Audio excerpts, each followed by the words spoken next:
What's going on, YouTube community? It's your boy YfgmBlogTv coming straight out of Cincinnati, Ohio. So the Houston Rockets even up this series 1-1 after defeating the Los Angeles Clippers. Now this game, it wasn't a lot of turnovers in this game. Unlike the last game, it was a lot of turnovers. Both teams had 20-something, points, 20-something plus turnovers. So that was a good thing. I think the Clippers only had 12 turnovers. The Rockets only had 14 turnovers. So that was pretty good. The Houston Rockets, for the most part of the game, they was looking like they were going to lose. The energy level wasn't there. But then, first half, the Clippers was just doing everything they could, offense and defense. They were scoring the bucket. Blake Griffin went bananas in the first half. I think he had 26 points in the first half. Crazy, crazy numbers. Now, of course, Chris Paul didn't play, so he was going to have to continue to step up his level, Blake Griffin. And the other guys stepped up too. Matt Barnes, he didn't have a great game like game one.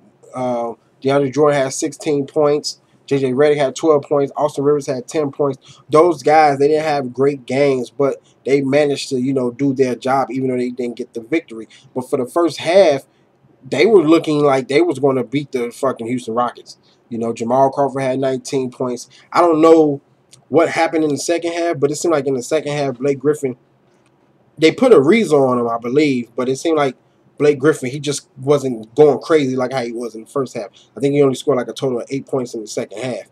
I don't know if he could have been tired or is it because the Rezo was just on him and played great defense. I don't know, but it was a good game. My only problem is with the Houston Rockets is sometimes they do a lot of one-on-one basketball with James Harden.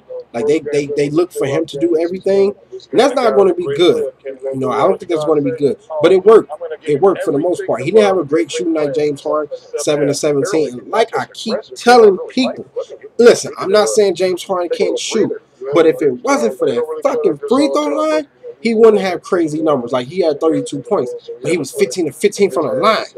The Houston Rockets got to the line 64 fucking times. That is crazy. I can't remember the last time I seen some free throw line numbers like that. They're only 42 or 64, 65%, but they got to the line 64 times. Listen, it was people on Facebook saying, damn, are they about to cheat for the Houston Rockets?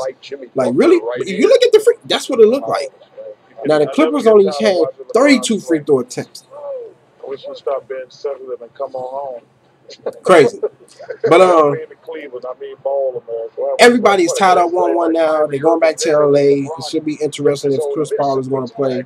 But the Houston Rockets, they got a victory. They out-rebounded the Clippers by 15, by 14. Since the numbers was pretty much the same. Like I said, points in the paint, 52 to 50. Fast break points, 16 to 19. Both teams shot like 40-something% from the field. But overall, it was a good game. The Rockets just stepped up in the second half, especially like that fourth quarter. James Harden stepped up, made some big shots, got to the free throw line. So it's to be interesting to see what's going to happen in the next game. Is Chris Paul going to play? Because he damn sure could have helped out tonight. I just think this team ran out of gas entering like towards the middle of the third, entering the fourth, because the Houston Rockets they just started playing better and took over. But anyway, guys, I'm out of here. I'm about to get some sleep. Tell me what you thought about this game. Comment, subscribe, favorite, like, share, check on previous videos. I'm out. Deuces.